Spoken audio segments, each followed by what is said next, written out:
इस एग्ज़ाम तैयारी के दौर में कास्ट सर्टिफिकेट के लिए मुझे फिर से उपखंड अधिकारी के कार्यालय में जाने का मौका मिला। उस दिन उनके कार्यालय के बाहर भीड़ को देखकर फिर से एक बार मुझे लगा कि इस पोस्ट के लिए मैं ट्राई कर सकती हूँ। घर आकर मैंने दबी आवाज़ में अपने पिता से पूछा कि उपखंड अधिकारी बनने के लिए मुझे क्या करना होगा। और उस वक्त ये प्रश्न पूछते वक्त मेरे पिता की आंखों में जो चमक थी, वो चमक मेरे लिए मोटिवेशन बनी।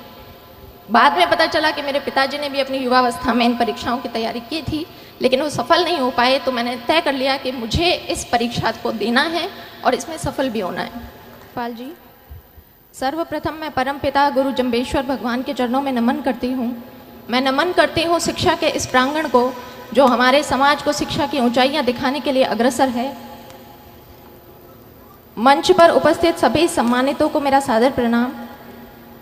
सामने विराजमान पिता तुल्य बुजुर्गों, माताओं, बहनों, बच्चों का हार्दिक अभिनंदन करती हूँ। मैं धन्यवाद देना चाहूँगी समराथल फाउंडेशन की कोर टीम को, जिन्होंने आज मुझे शिक्षा के इस मंच पर व्याख्यान देने का सुनहरा अवसर प्रदान किया है। आज जहां एक और समाज का हम नकारात्मक पहलू देख रहे हैं, उसी दौर में समराथल फाउंडेशन के द्वारा ये जो एक सकारात्मक प्रयास किया जा रहा है, वो काबिले तारीफ है। जैसा कि जवाहरलाल नेहरू ने कहा था कि स्कूल जो हैं वो आधुनिक भारत के मंदिर हैं, और इसी वक्तव्य को यथार्थ करने का प्रयास समराथल फाउंडेशन के द्वारा किया जा रहा है। अभी समराथल फाउंडेशन के द्वारा इनमें योगदान देने के लिए जिन भामाशाहों का सम्मान किया गया है, मेरा ये मानना है कि आज समाज की जो कुरीतियां हैं, जो नकारात्मक पहलू हैं, उनके लिए हम हर एक सामाजिक संगोष्ठी में चर्चा करते हैं, लेकिन योजनाबद्ध तरीके से उनसे कैसे निपटना है, इसके लिए कोई प्रयास आज तक हमने नहीं किया है। समराथल फाउंडेशन ने इसके लिए एक कदम उठाया है। धन्यवाद के पात्र वो भी हैं, सम्मान के पात्र वो भी हैं कि उन्होंने ये सोचने की हिम्मत दिखाई है।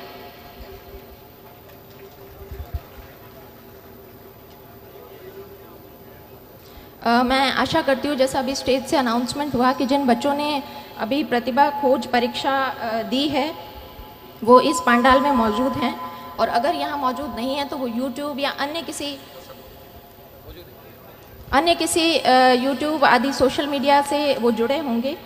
तो आज आप सभी बच्चे ज़िंदगी के ऐसे मोड़ पर खड़े हैं जहाँ आपके सामने बहुत सारी चुनौतियाँ, संघर्ष आने वाले हैं। इन संघर्षों से यदि आपको लोहा लेना है तो आपको मोटिवेटेड रहना होगा। अब कुछ जिज्ञासु बच्चों के मन में यह प्रश्न आ सकता है कि ये मोटिवेशन क्या होता है और हमें इस मोटिवेशन की आवश्यकता क्यों पड़ेगी। तो मोटिवेशन होता है किसी व्यक्ति का लक्ष्योन्मुखी व्यवहार है, उसे ऊर्जान्वित करना, उसे सक्रिय करना मोटिवेशन होता है। तो क्या ये मोटिवेशनल स्पीचेस सुन के आप सेल्फ मोटिवेटेड हो जाएंगे? बिल्कुल होंगे, लेकिन आने वाले सिर्फ 24 और 48 घंटों के लिए होंगे।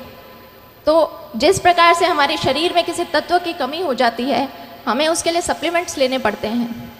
जब तक हम सप्लीमेंट्स लेते हैं तब तक हमारे शरीर में उस तत्व की कमी नहीं होती है। जैसे ही हम सप्लीमेंट लेना बंद करते हैं, फिर से हमारे शरीर में उन तत्वों की कमी हो जाती है। इसी प्रकार मोटिवेशन है। यदि आप बाहर से इसके सप्लीमेंट्स लेंगे तो वो कुछ दिनों में, कुछ घंटों में वो धूमिल हो जाएंगे। इसके लिए आपको क्या करना है? आपको आत्म मंथन करना है, आत्मचिंतन करना है कि आप डॉक्टर, इंजीनियर, RAS, IAS क्यों बनना चाहते हैं। और जिस दिन इस प्रश्न का आपने जवाब खोज लिया खुद से, तो आपको बाहरी सप्लीमेंट्स की आवश्यकता बिल्कुल भी नहीं पड़ेगी। जब मैं 8वीं कक्षा में थी तो एक प्रतियोगिता में मैंने तृतीय स्थान हासिल किया, और उस दौरान मुझे उपखंड अधिकारी से सम्मानित होने का मौका मिला। जब उपखंड अधिकारी की गाड़ी हमारे स्कूल के प्रांगण में आई तो उस गाड़ी पर लगी बत्ती को देखकर मेरा बाल मन सम्मोहित हुआ था।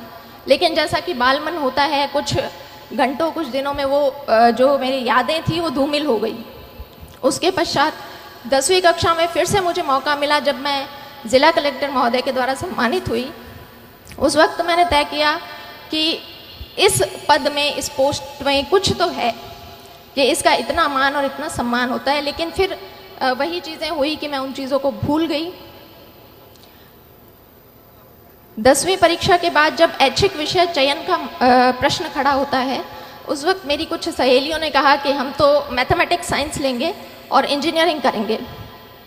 उनकी बातें सुनकर मैं भी अपने घर गई और पारिवारिक मंच से मैंने भी ऐलान कर दिया कि मुझे इंजीनियर बनना है। उस वक्त बहुत सारे प्रश्न आए कि लड़की इंजीनियरिंग करके क्या करेगी, लड़की को इंजीनियरिंग करवाने का क्या फ़ायदा है। लेकिन वहाँ मैं धन्यवाद देना चाहूँगी अपने पिता को, जो ढाल बनकर मेरे सामने खड़े रहे और मेरे इस निर्णय का पूरा उन्होंने सम्मान किया और मुझे इंजीनियरिंग की पढ़ाई पूरी करवाई। इंजीनियरिंग की पढ़ाई 4 साल पूरी करने के बाद मैं फिर से एक ऐसे बिंदु पर खड़ी थी जहाँ से बहुत सारे रास्ते निकल रहे थे और उन रास्तों में से मुझे किसी एक रास्ते का चयन करना था। कोई विशेष गाइडेंस मार्गदर्शन तो मेरे पास नहीं था, लेकिन परिवारजनों से विचार विमर्श किया और तय किया कि बैंक की काफ़ी भर्तियाँ खुली हुई है और मुझे बैंक का एग्ज़ाम देना चाहिए। इस एग्ज़ाम तैयारी के दौर में कास्ट सर्टिफिकेट के लिए मुझे फिर से उपखंड अधिकारी के कार्यालय में जाने का मौका मिला। उस दिन उनके कार्यालय के बाहर भीड़ को देखकर फिर से एक बार मुझे लगा कि इस पोस्ट के लिए मैं ट्राई कर सकती हूँ। घर आकर मैंने दबी आवाज़ में अपने पिता से पूछा कि उपखंड अधिकारी बनने के लिए मुझे क्या करना होगा।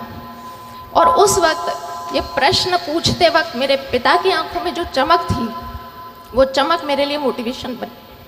बाद में पता चला कि मेरे पिताजी ने भी अपनी युवावस्था में इन परीक्षाओं की तैयारी की थी, लेकिन वो सफल नहीं हो पाए। तो मैंने तय कर लिया कि मुझे इस परीक्षा को देना है और इसमें सफल भी होना है। तो इसी तरह से आप भी अपना सेल्फ मोटिवेशन देखें, कौन सी ऐसी चीज़ है जो आपको अपनी जर्नी के दौरान मोटिवेटेड रख सकती है। मैंने RS 2013 की परीक्षा दी, उसमें मेरी 77वीं रैंक से चयन हुआ, लेकिन चूँकि RS के पद कम थे इसलिए मुझे राजस्थान लेखा सेवा अलॉट हुई। मैंने दोबारा प्रयास किया और 2016 में मुझे प्रॉपर RS मिला। तो आज जब ये बच्चे किसी परीक्षा की तैयारी करने के लिए आए हैं तो एक पैटर्न होता है कि हमारा एक समूह बनता है, हमारा एक ग्रुप बनता है। मैं आप सभी लोगों से अनुरोध करूंगी कि अपने उस ग्रुप का चयन बहुत सोच समझ कर करें। जब मैंने प्रारंभिक परीक्षा अपने घर से तैयारी करके पास की, मेंस के लिए मैं जयपुर गई। वहाँ पर शुरुआती दिनों में कुछ मेरे ऐसे दोस्त थे जिनका हर वक्त यही कहना होता था कि भर्ती तो सिर्फ 700 पदों पर निकली है, हमारा नंबर कहाँ आएगा। हमसे पहले भी बहुत से बच्चे हैं जो तैयारी कर रहे हैं, हमारा नंबर कहाँ आएगा। तो मैं भी उन शुरुआती दिनों में काफ़ी नेगेटिविटी से घिर गई थी। फिर मैंने तय किया कि जब परीक्षा तो देनी ही है तो क्यों ना अपना समूह बदल लिया जाए। फिर मैंने 2 ऐसी लड़कियों का चुनाव किया जो मेरे ही बैकग्राउंड से थी। हमारा बस एक ही डिस्कशन रहता था कि भर्ती तो सैकड़ों पदों पर निकली है, हमें तो सिर्फ एक पद चाहिए। और आज हम तीनों लड़कियां RS अधिकारी हैं और वो जो ग्रुप जो नेगेटिविटी की बातें करते थे वो आज भी RS की परीक्षा दे रहे हैं। इसलिए आप पॉजिटिविटी बनाकर रखें। मैं अपनी बात को कंक्लूड करना चाहूँगी कि यदि आपने सोच ही लिया है कि आपको रणभूमि में उतरने का आपने मानस बना ही लिया है, तो आपकी तैयारी ऐसी होनी चाहिए कि प्रश्न पत्र में किसी भी प्रकार की गुगली डाली जाए, आप नॉट आउट वहाँ पर डटे रहें। 4 बांस 24 गज अंगुल अष्ट प्रमाण, ता ऊपर सुल्तान है मत चूके चौहान। जय हिंद, जय भारत। और समाज का हम नकारात्मक पहलू देख रहे हैं, उसी दौर में समराथल फाउंडेशन के द्वारा ये जो एक सकारात्मक प्रयास किया जा रहा है वो काबिले तारीफ है। जैसा कि जवाहरलाल नेहरू ने कहा था कि स्कूल जो हैं वो आधुनिक भारत के मंदिर हैं, और इसी वक्तव्य को यथार्थ करने का प्रयास समराथल फाउंडेशन के द्वारा किया जा रहा है। अभी समराथल फाउंडेशन के द्वारा इनमें योगदान देने के लिए जिन भामाशाहों का सम्मान किया गया है, मेरा ये मानना है कि आज समाज की जो कुरीतियां हैं, जो नकारात्मक पहलू हैं, उनके लिए हम हर एक सामाजिक संगोष्ठी में चर्चा करते हैं, लेकिन योजनाबद्ध तरीके से उनसे कैसे निपटना है इसके लिए कोई प्रयास आज तक हमने नहीं किया है। समराथल फाउंडेशन ने इसके लिए एक कदम उठाया है। धन्यवाद के पात्र वो भी हैं, सम्मान के पात्र वो भी हैं कि उन्होंने ये सोचने की हिम्मत दिखाई है।